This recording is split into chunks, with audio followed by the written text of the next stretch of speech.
Bore व्हायले तेच म्हणाले. आधी वाटलं मी नव्हतं एवढी माणसं येते उगा चार दोन कुठवर आज तर तेव्हा का बघू नका थांबत तोंडे जाऊ हा विश्लेषित बायला इथं मी सांगायला लोक थांबत घेऊन बघायची गरज आहे.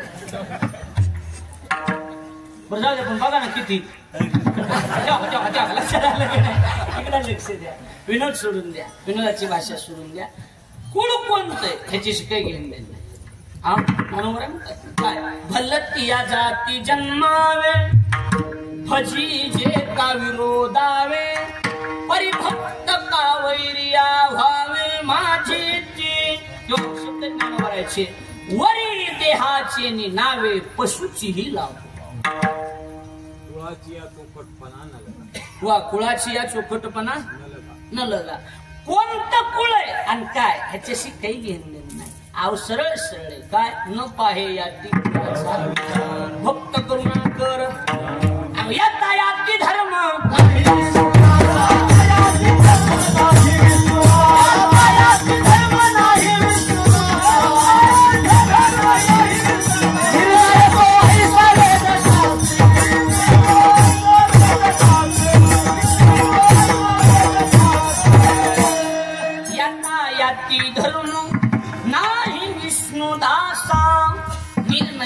ऐसा वेद शास्त्री अका म्हणे नाही जाती सेविका ज्याचे मुखी नाम तोची धन्य. कुळ आणि जात विचारली जात नाही. वैष्णव चांभार धन्य त्याची माता वैष्णव चांभार धन्य त्याची माता शुद्ध उभयता पक्ष दोन्ही. क्या बात आहे शुद्ध उभयता पक्ष दोन्ही. सरळ सरळ कबीर मोमीन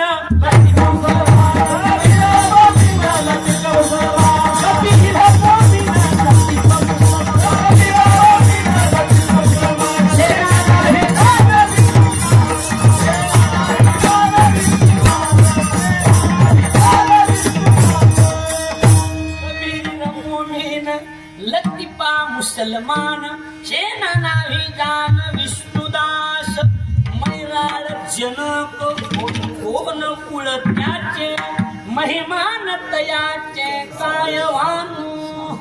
काय सांग काय सांगायचं सांग. किती प्रमाण देता येतील किती बी देता येतील. कुळ आणि जात संप्रदायात निषेध. कोणत्या कुळाचं आणि काय नाही. हा आमच्या मेहुणीचं कीर्तन फाण्याचं मै वर्गणी मागायला तू का लबाड बिघडला असता का.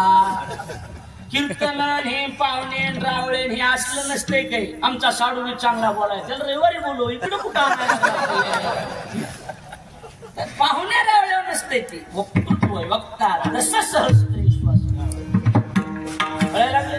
हा आता बघा इकडे लक्ष द्या. नुसते आले बट्टे ठेवून बघायला लक्ष द्यायला लागले की नाही. आता इकडे लक्ष द्या बघा ह्या ऐका कुळ आणि जात याचा निषेध आहे. मग कुळी कन्या का पुत्र ह्याचे बी घेतले. आता बऱ्याच जणांचा अर्थ लावण्याची पद्धत वेगळी. काही काही जण म्हणतात कन्येला पहिलं प्रदान दिलं पुत्राला 9 नंबरचं स्थान दिलं. आमच्या गुरुजीने काही असं अर्थ सांगितलं नाही. आमच्या गुरुजीने जो अर्थ सांगितला तो सत्वगुणी जर असेल तर मग तो कोणत्याही कुळातला असू द्या मग तू कन्या असू द्या नाही तर पुत्र असू द्या लिंगावर बी काही घेणं देणं नाही. फक्त सात्विकता जर टिकून असेल कुळी कोणत्या बी कुळातला कन्या अथवा पुत्र फक्त एक महत्वाचं होती जे सात्विक जर असेल तर तयाचा हरिक वाट. सत्व गुणावर बिल निगते नरातवा नारी होका दुराचारी मुक्ती दाता हरी तोची धन्य. पवित्र लक्षात आलं का नाही. नर का नारी का कोण्या जातीतला नाही तरी हनुमंताची जात कोणती. येऊन जन्मला मरकट तो वैष्णवा माझी अतिश्रेष्ठ हनुमंते म्हणावया कनिष्ठ ऐसा पापिष्ट कोण आहे. कसे द्यायला वानरा हाती लंकन घेवली म्हणे तू कळायला लागले का. आता माझ्याकडे लक्ष द्या. देवाला 100% हरिक वाटतो फक्त सत्वगुणी माणसाचा. महाराज सत्वगुण सत्वगुण सत्वगुण कटाळा ऐकू 10:30 वाजले. सत्वगुणी माणसं ओळखायची कशी म्हणले काय आता ती थोडक्यात परमार्थ आपला वेगळा झाला. आपल्या परमार्थाला नाव चव राहिलं नाही. शेजारी एक जण बसलेला, चहाची बशी आलेली, गंध उगळाय चालू, बारकती आरसा घेतलेला, ती गंधाची गोळी वारीला गेली की आणायची, बुक्याची डबी, आष्टी गंधाची डबी, आणि ती उघळीत रामभाऊ उघळून खाल्लं बावकीनं आपल्याला, उघळून खाल्लं बावकीनं आपल्याला. काय गळ्यापासून आल्या काही गोष्टी, पण आता उग ह्या कानानं ऐकायचं आणि ह्या कानानं सोडायचं. त्यांच्या नादी लागावं तर बरगाड्या मोड. बरं आपल्या दंडात बी तेवढी ताकद, आपल्या मनगटात तरी बळ कुठे, पण त्याने बी पाठीवर माराय पाहिजे, पण पोटावर जाऊ. आता शेवटी किती बोलून खाल्लं तरी नशिबातलं पुण्य. हे असतात देवदेव आहे आपलं. आमचे गुरुजी हमेशा सांगतात देवदेव का करायचं, जीवनातील दवदव संपण्याकरता देवदेव. आता सांगणाराची दवदव वाढायला लागली. काय करा, तरी मी 30-3-4 सहज करतो. तसं काही 3-4 कीर्तन सहज होतात. आता हे जरा शहरी भाग पडत आहे. आमच्याकडे तुम्ही कवा बी कीर्तन असते, बरोबर आहे का नाही? कवा कीर्तन तुम्ही सकाळी 7ला आलात तरी काल्याचं कीर्तन, 12ला आलात तरी काला, 2ला बी काला, 4ला बी काला, 6 वाजता कीर्तन, 8 वाजता कीर्तन, रातचं 2ला कीर्तन, 1ला कीर्तन, 4ला कीर्तन. विचारा आता महाराजांच्या आईच्याच कार्यक्रमाला आम्ही 2 वाजता दुपारी, तुम्ही होती दुपारी 2ला, लक्ष द्यायला सवय. आता इथून जाऊन आम्हाला 5:45ला येतं आला करायचं. आपल्या इथे जवळ येते, रात असते ते. आता कीर्तन सुरू असणार, एका अभंगावर 30 रात्रभर चालू, आणि मग 5:04ला काल्याच कीर्तन. दिवस काय पंगत बसली पाहिजे. लक्ष द्यायला लागले का? आता इकडे लक्ष द्या. जाऊ द्या, कुठून आल तर तूच सांग म्हणा. आता काय नको, पैसे तू घेतोस, रान बटाईने देऊच नको म्हणा, तूच सांग तू काय करायचे. आपला मुद्दा, सत्वगुणी माणसाची लक्षण अनेक आहे, पण सत्वगुणी माणसाची मोजकी लक्षणं तुकोबा राहील 3ऱ्या चरणात. गीता भागवत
संपत नाही.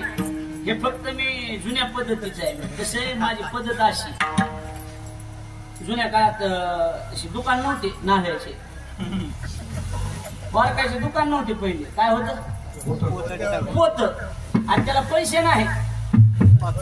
बलूत, हा धरलं तर मोसम धरला चांगला, बरोबर आहे का नाही? बलूते, पण ती बलूत्याचं कसं वर्षभर लेकरं त्याच्याकडे, बाया आपलं हे गडी माणसं तरी होत म्हणायला लागला तुम्ही. काय सगळ्या घरादारातली सगळी माणसं त्याच्याकडे, बरोबर आहे का नाही? सिस्टीम असायची बघा ना, सिस्टीम आमच्या काय लहानपणी आमच्या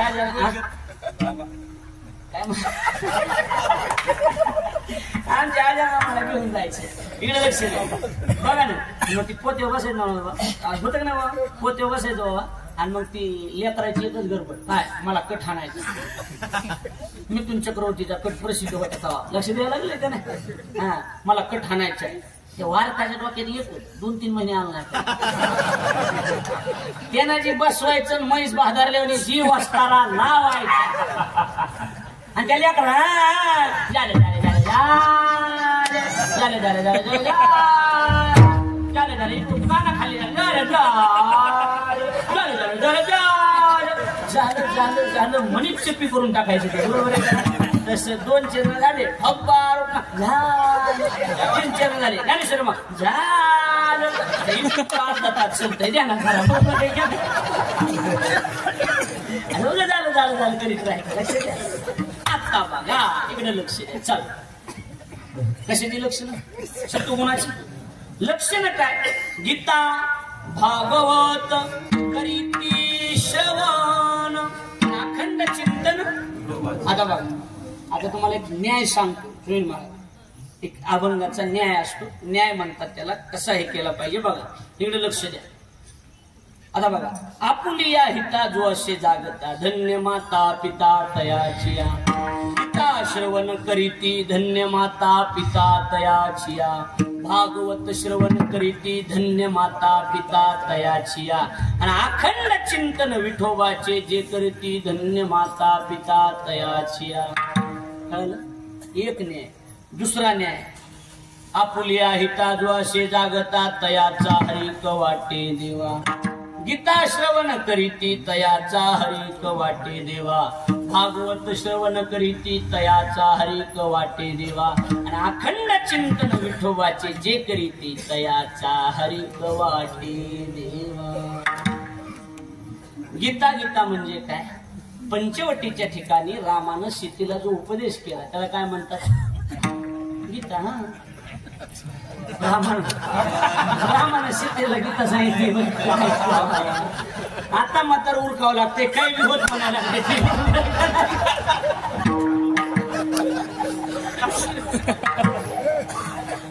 काही बी होत म्हणते तिकडे लक्ष द्या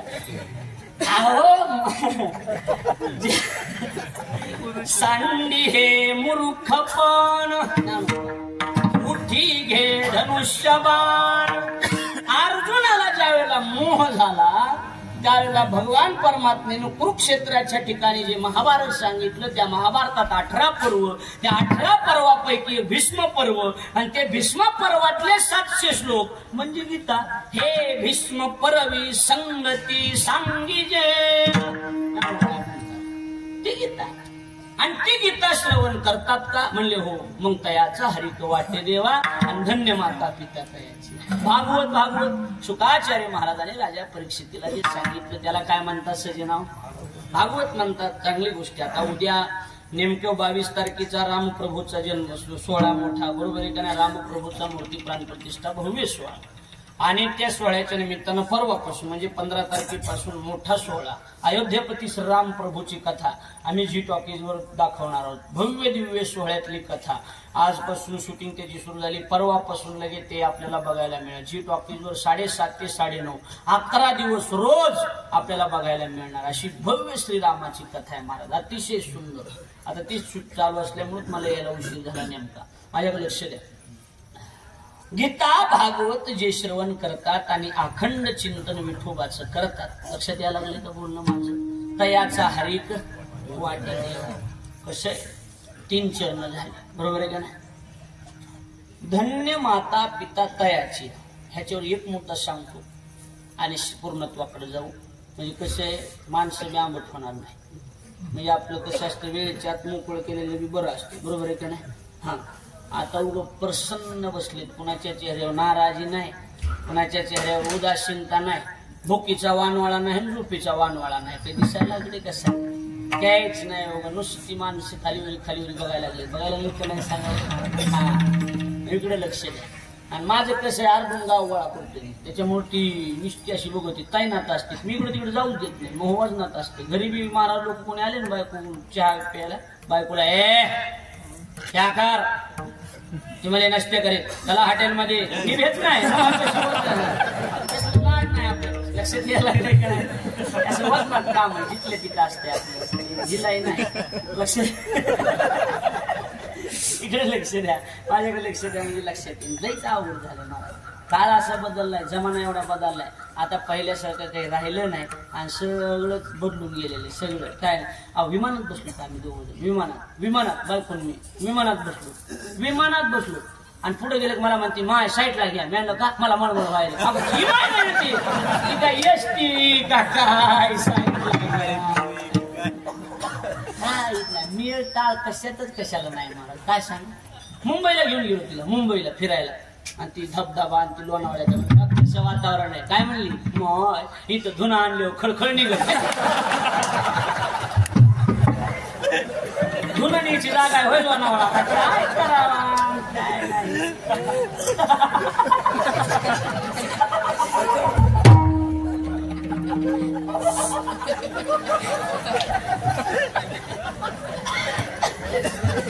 काही कायला हसताच आहे, काही काय अशा हसते.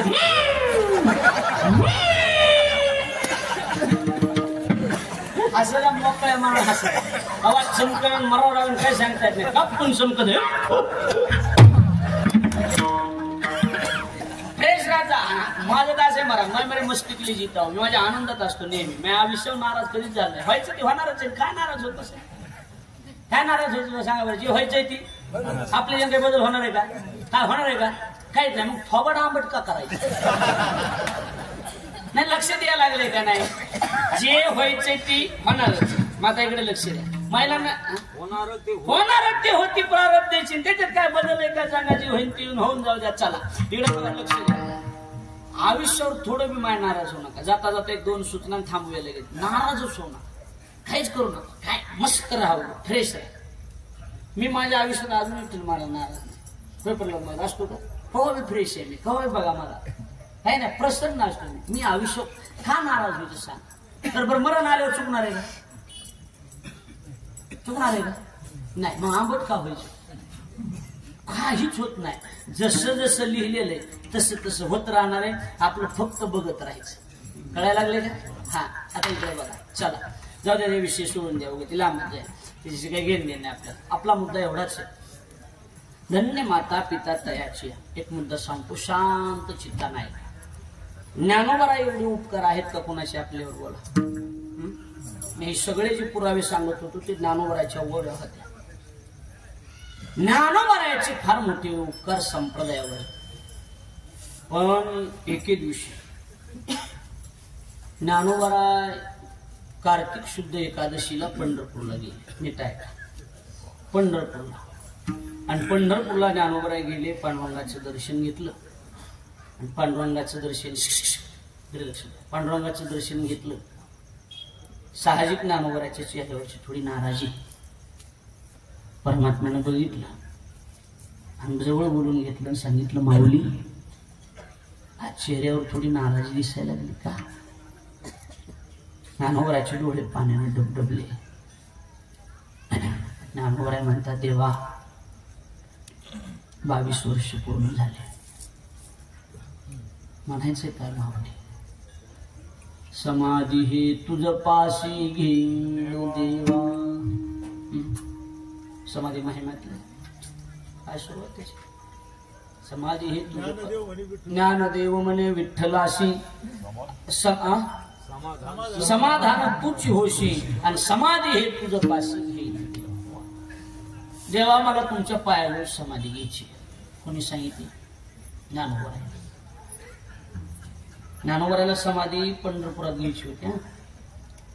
देवानं सांगितलं, माऊली समाधी देतो पण आळंदीला, पंढरपुरात नाही. म्हणले पायरीला बघा ना. म्हणले पायरीची जागा बुकिंग झाली, नामदेवराय गेली. म्हणजे थोडं पलीकडे इकडे तिकडे. म्हणले चोख उभा आहेत पलीकडून. म्हणजे थोडं मला मधी घ्या. म्हणले ती वेश्याची मुलगी मध्ये, तुम्ही आळंदीला चला. म्हणले ऐका ना ऐका ना. माऊली म्हणतात, देवा बस जगात जेवढा अपमान होता ना तेवढा अपमान भोगला. जगात जेवढा मान होता तेवढा मान मिळाला. मग बाबा कसं आहे, ज्ञानोबरा एवढा अपमान या जगात कोणाचा झाला नाही. ज्ञानोबरा एवढा मान सुद्धा कोणालाच मिळाला नाही. ज्ञानोबरा सगळ्यात लहान, पण वैष्णवामध्ये ज्ञानदेव वैष्णव मोठा समजला.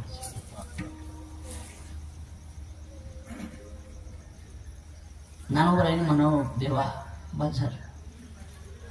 भिक्षा मागण्याकरता ज्ञानोबारांनी जावं.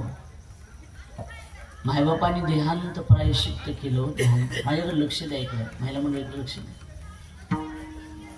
माऊलीचे मायबाप ज्या वेळेला निघून गेले ना दादा, 8 दिवस 4 लेकरं 4 कोपऱ्याला बसलेले होते. 4 कोपऱ्यात 4 लेकरं बसलेले. 8 दिवसाच्या नंतर मुक्ताबाई म्हणते, दादा हे दादा काय ग मुक्ते, दादा भूक लागली, भूक लागली, भूक लागली म्हणले. माऊलीचे डोळे पाण्याने डबडबले आणि माऊली म्हणतात, ते 8 दिवस झालं मायबाप म्हणजे घरात खायला काहीच नाही आपल्याला.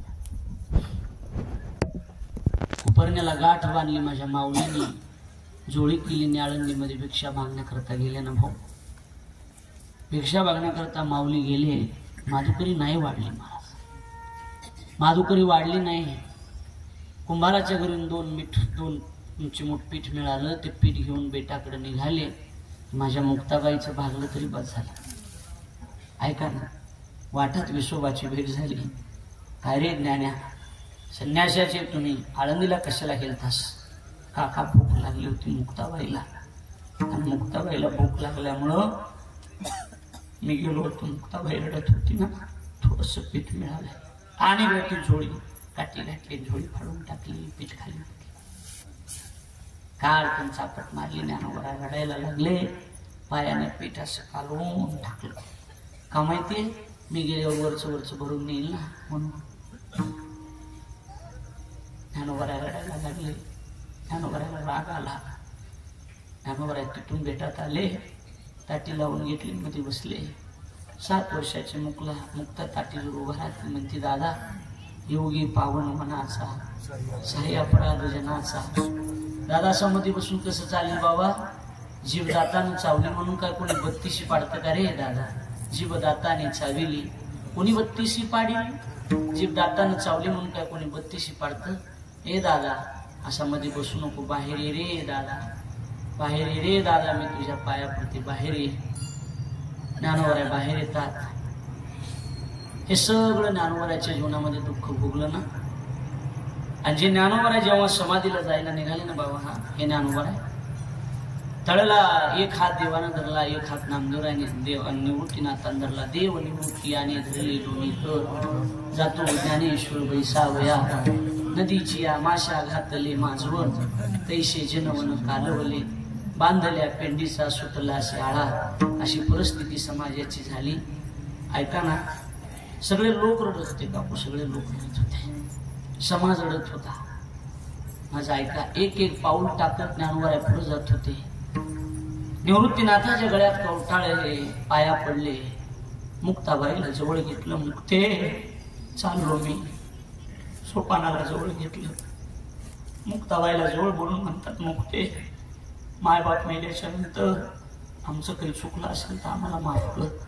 मायबापाच्या नंतर बऱ्याचदा तुला उपवाशी झोपावं लागलं, कारण मायबाप हे मायबाप असतात ना दादा. आई ही आई असते. आई माहेरातून निघून गेली की माहेरातलं माहेर बऱ्यापैकी संपलेत असतं ना. बरोबर बोलतोय ना मी हे सगळं. आई जर माहेरात माय जिवंत असली ना, तर तुम्ही गावाकडे गेलात की माहेरातून येताना तुमची पिशवी कधी रिकामी येणार नाही. माय तुमच्या पिशवीत गहू टाकील, ज्वारी टाकील, बाजरी टाकील, तांदूळ टाकील. कांदे काय द्यायची वस्तू असते का?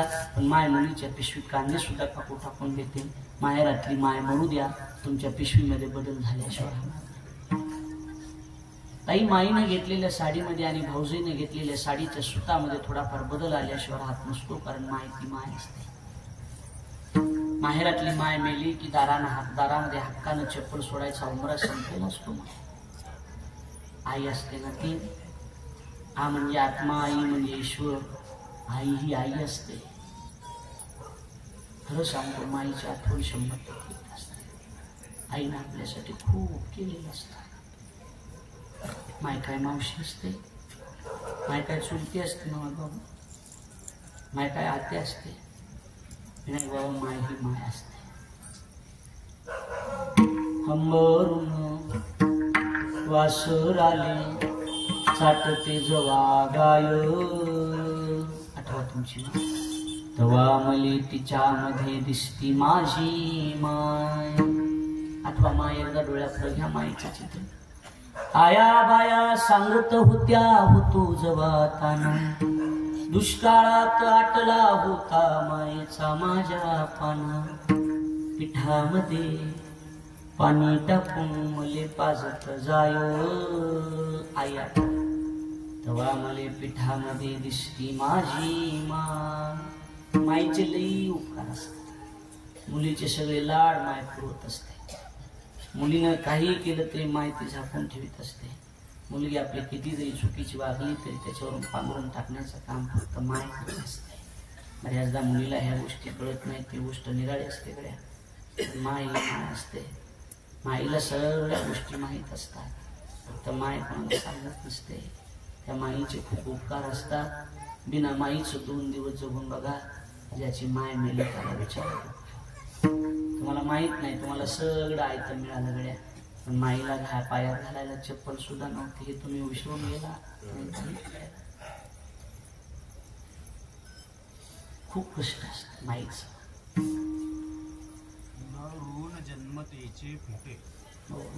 जन्मतीचे फिटे. माईचं ऋण किती जरी केलं तरी फुटणार नाही. काट्या कुट्या याचा याला माय जाय राणी. चपला सुद्धा घेत नाही माय. पायात नसे वाहन तिच्या फिर्यालवाणी. आता सगळं तुम्हाला ऐकं मिळाले ना, त्याच्यामुळे तुम्हाला त्याची काही किंमत करणार नाही. तुमच्या माईने खूप केलेलं हे तुम्हाला माहीतच नाही. त्याच्यामुळे तुम्ही कसंही वागताय, काही करताय, तुम्हाला असं वाटतंय की आमचं कोणाला काही माहीतच नसतं. हे तुम्हाला कळतं. पायात नसे वाहन तिच्या फिर्यालवाणी. काट्या कुट्या याचा याला नाही बरं, तिला येत नाही ना म्हणायला. याचा याला माय जाय राणी. लक्षात येते बोलणे. माझा बाप रोज लावी मायेच्या माग टुमणं.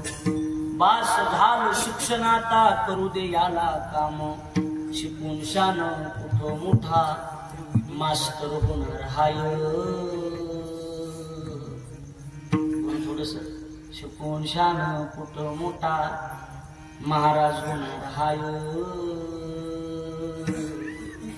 तेव्हा मले महाराज मध्ये दिसती माझी माय. दिसती माझी. जिथे जिथे वृक्ष आहे तिथे आहे छाया. जिथे आहे तू आई तिथे आहे माया. चिवकाऊशी बोलत बाळा. आई असते रे बाबा. आली नाही आठवण.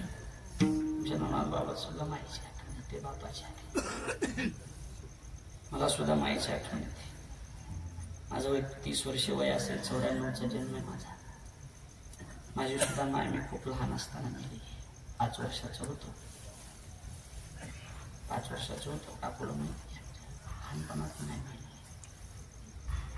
संतोष मला असा दिवस जात नाही की आम्हाला माय आठवत नाही. रोज माय आठवते. एखाद्या वेळेला भूक लागली तर आज सुद्धा उपोषी पोटी झोपावं लागतं. आपल्या हक्काची माय मेली. आपलं सगळं संपलं. माझ्या माईच्या नंतर विनायक महाराज 2 वर्षानं बाप मेलेला माझा. माईचं बापाचं दुःख मला विचार. एक वाक्य बोलू बापाच्या बाबतीत. महाराज दिवसभराच्या जेवणाची व्यवस्था करते ती माय असते. आयुष्याच्या जेवणाची व्यवस्था करतो तो बाप असतो. बाप कष्टाचा काबाडी. बाप कष्टाचा काबाडी. उसमळ्यात तोडतोया.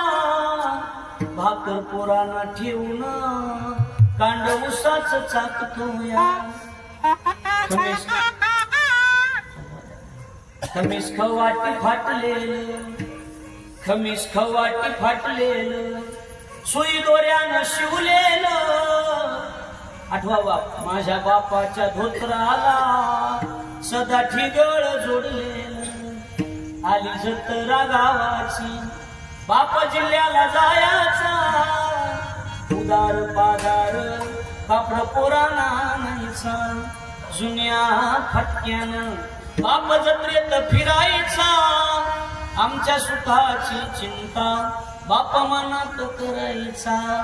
लय गरिबी होती, चूल पेटत नव्हती, दिसाड दिसाला पाहिली बरदाण्यासाठी बाप गावात फिरला, पाहिली बरदाण्यासाठी बाप गावात फिरला, बाप मनात झुरायचा लग्न लेकीच करीन, बाप मनात झुरायचा लग्न लेकीच करीन, डांगा डुंगा हुंड्यासाठी शेत जमीन इकीन, डांगा डुंगा हुंड्यासाठी शेत जमीन इकीन, मला कष्टच होत या बाप लोकाचा पाहताना, माझा हुंडका दाटतो या गोष्ट बापाची सांगताना, माझा हुंडका दाटतो या गोष्ट बापाची सांगताना, असा कनवाळू बाप जेव्हा सोडोनिया गेला, त्या माऊलीचा जीव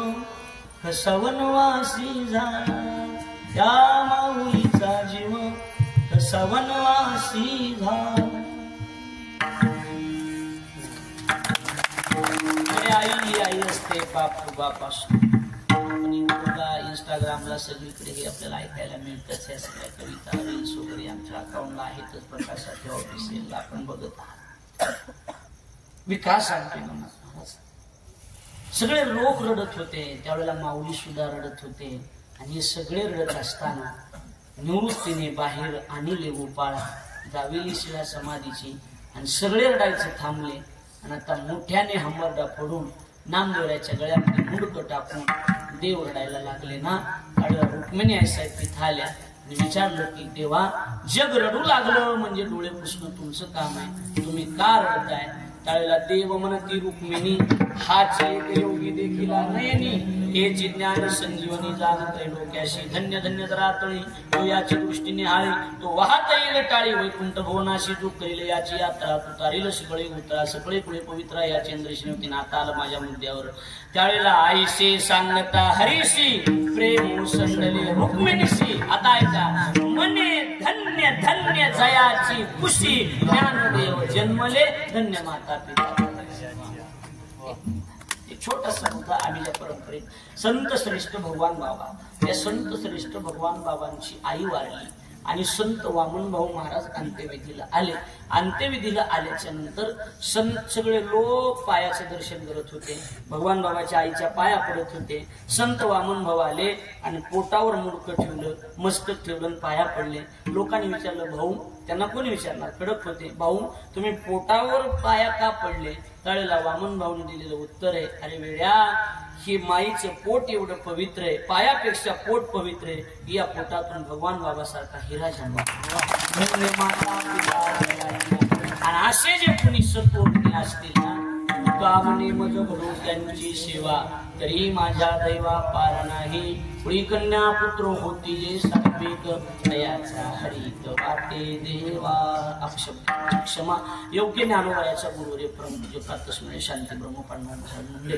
आणि ज्यांच्या मुखातले 4 शब्द आपल्या पुढे मांडले ते माझे गुरु ज्ञानेश भक्त व्याकरणाचार्य अर्जुनजी महाराज लाडगुरुजी यांच्या चरणी सेवा समर्पित करतो. आणि माझ्या वाणीला पूर्णविराम. काही चुकलं असलं ते हा कमाया पदरात टाका. मी गुंडाळून नेतो, विमानतळापाशी झटकितो. मला नेहमी काय करायचं सगळ्याला धन्यवाद देतो, आपल्या सगळ्याची रजा घेतो, आपल्या सगळ्यांना खूप खूप शुभेच्छा देतो. मकर संक्रांती पर्व आलेलीच आहे. मकर संक्रांतीच्या सगळ्याला खूप खूप शुभेच्छा. तिळगुळ घ्या, गोड बोलू नका, महाग खालीवरी करू नका. गोड बोलू वाटलं पोरा, महाग पुचापुची करू नका, महाग नावं ठेवू नका. एवढंच आमच्या इथे सांगणे. तुम्हाला मकर संक्रांतीच्या खूप खूप शुभेच्छा देतो आणि थांबतो. रामकृष्ण.